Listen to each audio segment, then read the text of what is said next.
নমস্কার বন্ধুরা, আজকে আমি আপনাদের একটি হাত ব্যাগ তৈরি করে দেখাবো। তার জন্য এখানে মেন ফেব্রিক, পেপার পেস্টিং আর একটি সুতির কাপড়কে একসাথে লম্বা লম্বা সেলাই করে জুড়ে নিয়েছি। এখানে কাপড়ের লম্বা আমি নিয়েছি 25.5 ইঞ্চ আর চওড়া নিয়েছি 13.5 ইঞ্চ। এবারে কাপড়টিকে এভাবে মাঝখান থেকে ভাঁজ করব আর মাঝখানটায় একটা দাগ দিয়ে নেব।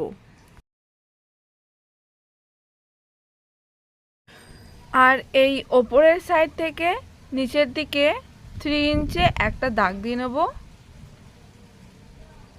আর দাগটাকে সোজা করে আমি টেনে নেব।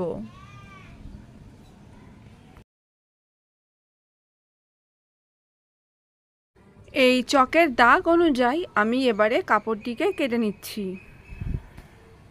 কাপড়টির চওড়ার মাপের একটি চেন নিয়েছি। চেনটার এটা সোজা দিক, এটাকে এভাবে উল্টোভাবে রাখবো, রেখে সোজা সেলাই করে নেব। এখানে আমার সেলাই করা হয়ে গেছে। এবার এটাকে এরকমভাবে নিচের দিকে ভাঁজ করব। ভাঁজ করার পর এর ওপর থেকে আমি একটা চাপ সেলাই দিয়ে নেব। এখানে আমার চাপ সেলাই দেওয়া হয়ে গেছে।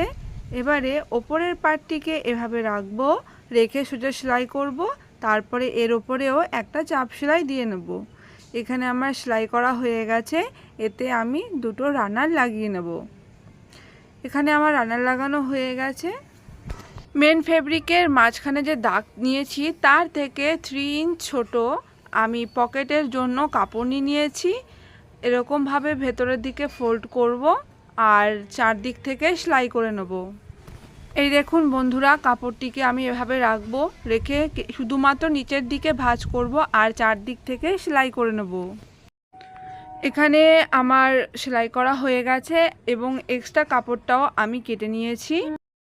বাইরের দিকে দুটি আলাদা পকেটের জন্য কাপড়টিকে এভাবে আমি ভাঁজ করলাম। ভাঁজ করে এর মাঝখানে একটা দাগ দিয়ে নেব।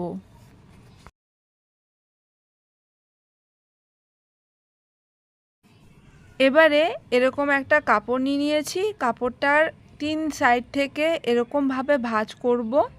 ভাঁজ করে আমি সেলাই করে নেব। তাহলেই দুটো আলাদা আলাদা পকেট আমার রেডি। এই দেখুন বন্ধুরা, এখানে আমার সেলাই করা হয়ে গেছে। দুটো পকেট আমার তৈরি হয়ে গেল। এবারে ভেতরের সাইডে একটি পকেট তৈরি করে নেব। তার জন্য 18 চওড়া আর 11.5 ইঞ্চ লম্বা একটা কাপড়ের টুকরো আমি নিয়েছি। কাপড়ের টুকরোটা যেহেতু পাতলা, তার জন্য এভাবে আমি দুভাঁজ করে নেব। দুভাঁজ করে নেওয়ার পর আমি এর সাইড থেকে ভাঁজ করে পিন লাগিয়ে নেব। পকেটটির চওড়ার মাপে এখানে একটা চেন নিয়েছি। চেনটাকে এভাবে উল্টোভাবে রেখে সোজা সেলাই করে তার ওপরে একটা চাপ সেলাই দিয়ে নেব। এবারে পকেটটি লাগানোর জন্য কাপড়টিকে এভাবে মাঝখান থেকে ভাঁজ করব আর এর মাঝখানে একটা দাগ দিয়ে নেব। সেমভাবে পকেটের কাপড়টিতেও আমি এরকমভাবে ভাঁজ করে এর মাঝখানে একটা দাগ দিয়ে নেব। পকেটটি লাগানোর জন্য ওপরের দিক থেকে নিচের দিকে 2.5 ইঞ্চ দূরত্বে একটা দাগ দিয়ে নিয়েছি। এবারে কাপড়ের মিডল দাগের সাথে পকেটের মিডল দাগটাকে মিশিয়ে রাখবো, রেখে এরকম নিচের দিকে ভাঁজ করব আর চারদিক থেকে আমি সেলাই করে নেব। দেখুন বন্ধুরা, ভেতরের সাইডে আমার একটি পকেট লাগানো হয়ে গেছে। এখানে ব্যাগে লাগানোর ফিতে আমি তৈরি করে নিয়েছি। এখানে ফিতের চওড়া আমি নিয়েছি 1 ইঞ্চ আর লম্বা নিয়েছি 26 ইঞ্চ। বাইরের দিক থেকে ভেতরের দিকে 4 ইঞ্চ দূরত্বে একটা দাগ দিয়ে নেব আর এই দিকের সাইড থেকেও বাইরের দিক থেকে ভেতরের দিকে 4 ইঞ্চে একটা দাগ দিয়ে নেব। এই দাগ অনুযায়ী ফিতেটাকে এভাবে রাখবো, রেখে সেলাই করে নেব। সেমভাবে এই দিকের সাইডেও বাইরের সাইড থেকে ভেতরের দিকে 4 ইঞ্চে একটা দাগ দিয়ে নেব আর এই দিকেও 4 ইঞ্চে একটা দাগ দিয়ে নেব আর ফিতেটাকে এভাবে রাখবো, রেখে সেলাই করে নেব। এখানে ফিতে লাগানো আমার হয়ে গেছে।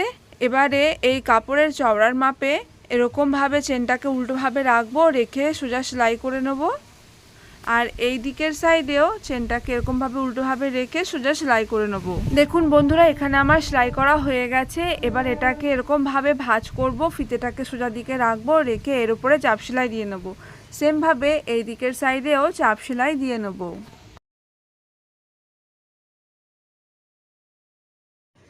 এখানে আমার চাপ সেলাই দেওয়া হয়ে গেছে। এবার এতে আমি রানার লাগিয়ে নেব। এদিক থেকে একটা রানার লাগিয়ে নেব আর এই দিকের সাইড থেকে আরেকটি রানার লাগিয়ে নেব। দুটো রানার আমি লাগিয়ে নিয়েছি। এবারে এটাকে উল্টে নেব।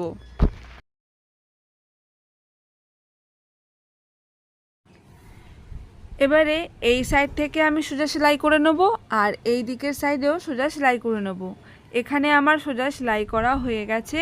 এবারে এই নিচের দিক থেকে 1 ইঞ্চে একটা দাগ দিয়ে নেব। এবারে এই দাগ অনুযায়ী কাপড়টিকে এভাবে ভাঁজ করব। ভাঁজ করে এখানে আমি ভালো করে সেলাই করে নেব আর এখানে ভালো করে সেলাই করে নেব। দেখুন বন্ধুরা, এখানে আমার সেলাই করা হয়ে গেছে। এবারে এখানে আমি কাপড়ের পট্টি লাগিয়ে নেব। কাপড়টাকে এরকম ওপর নিচ থেকে দু সাইড থেকে ভাঁজ করব, ভাঁজ করে সোজা সেলাই করে নেব। তারপরে এটাকে উল্টে এরকমভাবে ভাঁজ করে সোজা সেলাই করে নেব। সেমভাবে এই দিকের সাইডেও লাগিয়ে নেব। দেখুন বন্ধুরা, এখানে আমার পট্টি লাগানো হয়ে গেছে। ব্যাগটি আমার প্রায় রেডি। এবার এটাকে আমি উল্টে নেব।